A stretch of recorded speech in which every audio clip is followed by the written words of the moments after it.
E aí galera, tudo bom? Gente, antes de iniciar o vídeo, por favor, não esqueça de se inscrever, de dar like e de compartilhar esse vídeo com outras pessoas. Tenho certeza que Deus pode abençoar cada vez mais outras pessoas através desse vídeo, dessa série. Deus abençoe vocês e vamos lá.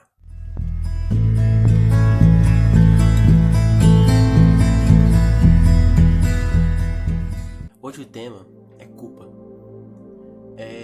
A culpa, psicologicamente falando, é um sentimento que é gerado devido a uma grande responsabilidade atribuída a alguma pessoa que de certa forma deu prejuízo.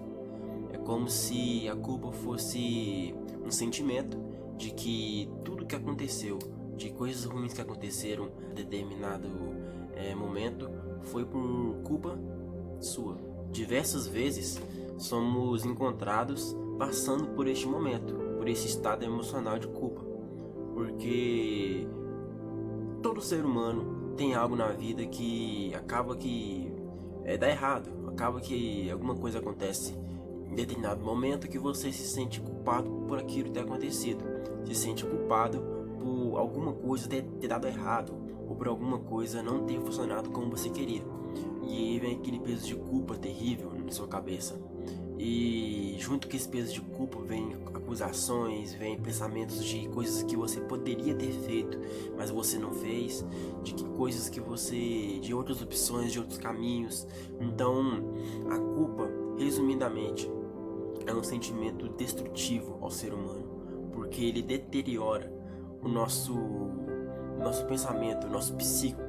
A gente começa a pensar coisas ruins sobre nós mesmos, começamos a nos avaliar como pessoas ruins por ter tomado alguma decisão errada que deu ruim, que deu problema, né? Nós temos como exemplo na Bíblia Davi em Salmos 51 e Salmos 32. É um salmo terrivelmente culposo. Davi, ele passa por um momento de culpa, ele começa a se flagelar emocionalmente por conta de erros que ele mesmo cometeu. Davi comete adultério, ele fica com Betseba e também ele manda que deixem o marido de Betseba morrer no campo de batalha. Tudo isso a mando de Davi. E aí quando o calor do momento passa, vem a culpa, vem aquele sentimento terrível. E Salmos 51 e Salmos 32, vou te contar, meu amigo, são dois salmos totalmente tristes, porque Davi, ele começa a se deteriorar diante de Deus, a se humilhar. Ele fala a Deus: olha, eu não mereço ter nascido. Então, assim, o sentimento de culpa, ele vem, não é de agora, ele vem de antes. O problema é que diversas doenças emocionais que existem nos dias de hoje já existiram muitos anos atrás. O problema é que a gente dava outros nomes para isso. A gente dava nome de possuído por demônio, de frescura e de outros nomes variados. Mas acaba que isso vem de muito e muito tempo atrás. O grande problema da culpa é porque é como se fosse um barco. A gente é o barco e a culpa são as cargas que carregamos. E quanto mais culpa, quanto mais cargas dentro da gente, mais a gente vai afundando. Assim aconteceu com Judas Iscariotes. Após ele render a Jesus, ele começa a sentir o sentimento de culpa, de remorso, e ele começa a ficar deprimido, tanto que o levou a suicídio. Então, sim, o sentimento de culpa é mortal, sim. Ele é um sentimento que é como câncer. Ele começa pequenininho, vai crescendo até gerar um problemão. E a gente começa a passar por momentos de dificuldade com esse sentimento de culpa, porque a gente carrega isso para a nossa vida inteira.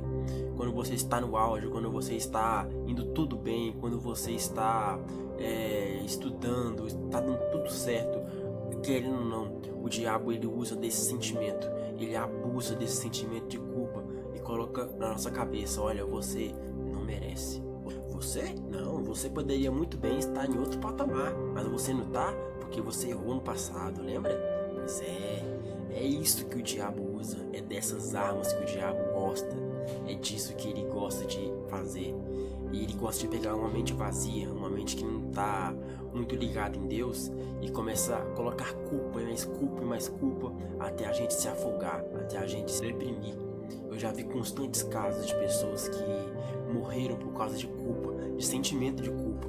Às vezes a pessoa se sente tão deprimida com o seu passado, tão carregada com o passado, que acaba se matando e não consegue enxergar o futuro, porque o passado, porque o peso de culpa, ele cega a nossa mente e a gente começa a pensar o pior. Mas um certo dia, um homem foi preso, um homem apanhou, um homem foi crucificado, justamente para apagar o nosso passado, para que a gente pudesse esquecer o nosso passado, que a gente pudesse ter uma nova vida com Ele, baseada nele, crendo apenas unicamente naquele que é merecedor de honra, glória e louvor, Jesus Cristo. Ele morreu na cruz para que possamos ter um grande futuro pela frente, para que possamos desenvolver junto com Ele o amor, que a gente possa desenvolver junto com Ele a empatia ao próximo, que a gente possa desenvolver com Ele um novo futuro, uma nova história para nossas vidas. E a Bíblia nos conta que o nosso pecado, que o nosso passado foi lançado no mar do esquecimento, que tudo de ruim que aconteceu no nosso passado, de todas as decisões erradas que tomamos no passado, foram jogadas no mar do esquecimento. Só que, infelizmente, tem muita gente que aprende a nadar e vai lá no fundo do mar e busca de volta tudo aquilo, traz de volta à mente tudo aquilo que aconteceu no passado. Parece que é um exercício de masoquismo, porque a pessoa adora sentir prazer, sente prazer em sentir a culpa, sente prazer em voltar a pensar de novo no passado, em reviver momentos antigos, momentos que Deus apagou da nossa história, momentos que Deus, com amor e com graça, com misericórdia, pôde apagar da nossa história. Mas a gente tem prazer, a gente tem alegria de poder ir lá atrás e poder voltar a pensar tudo de novo. E com isso a gente fica se flagelando, fica nos acusando. Uma pessoa que gosta de pensar no passado, que gosta de relembrar tempos antigos, é uma pessoa que não se arrependeu. É uma pessoa que o arrependimento não chegou nela. A Bíblia nos conta que a gente tem que confessar o pecado e deixar, ou seja, se arrepender e esquecer disso. Mas pessoas que têm a capacidade de voltar ao fundo do mar unicamente para reviver esses momentos ruins, reviver esses momentos trágicos na sua vida, mas com alegria, infelizmente são pessoas que não se arrependeram, pessoas que não tiveram um verdadeiro encontro com Cristo. E te conto mais, meu querido, se você tem a capacidade de se culpar por causa do passado, você simplesmente está negando o sacrifício de Cristo. Você está dizendo: Deus, por mais que você tenha me perdoado, por mais que você tenha lançado no mar do esquecimento os meus pecados, os meus erros, eu não esqueci.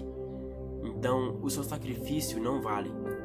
Tudo que aconteceu não vale pra mim, porque eu gosto de relembrar meu passado, eu gosto de voltar tempos atrás, eu gosto de poder ter sentimentos para aquele momento ruim da minha vida.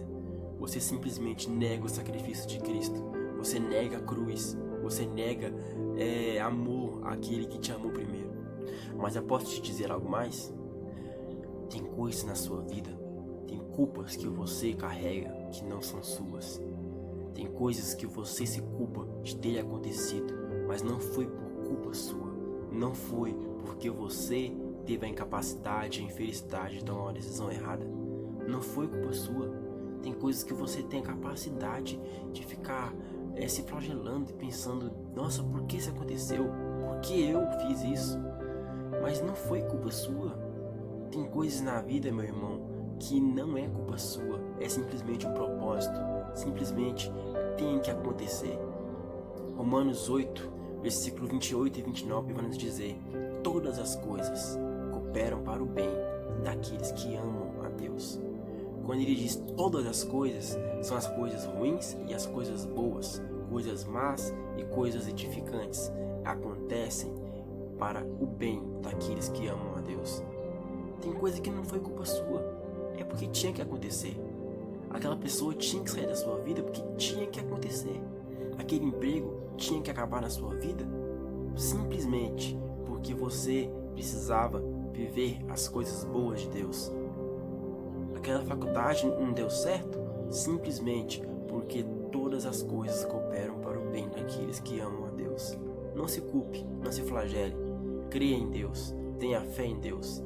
Porque se você sabe que todas as coisas cooperam para o bem daqueles que amam a Deus, se você entende o sacrifício de Jesus na cruz, você não tem o porquê de ficar lembrando do passado. Você não tem o porquê de ficar relembrando de coisas antigas, de coisas que passaram. Meu querido, Deus tem coisas novas para a sua vida. Deus tem coisas maravilhosas e edificantes para a vida de você, para a minha vida, para a vida de todos nós. Então esqueça o passado. Esqueça esse peso de culpa. Jogue fora esse peso de culpa, ele não te pertence. Comece agora a pensar no sacrifício de Jesus. Comece a pensar naquilo que Deus pode te usar. A arma que Deus pode transformar você numa arma mortal para o inferno. Então, tenha fé e acredite que Deus tem coisas boas para você. Tire esse peso de culpa. Tire esse peso de culpa e viva coisas novas com Deus. Tamo junto, galera. Conta comigo. Não esqueça de dar like e compartilhar esse vídeo. Que Deus abençoe a vida de todos vocês. Até mais.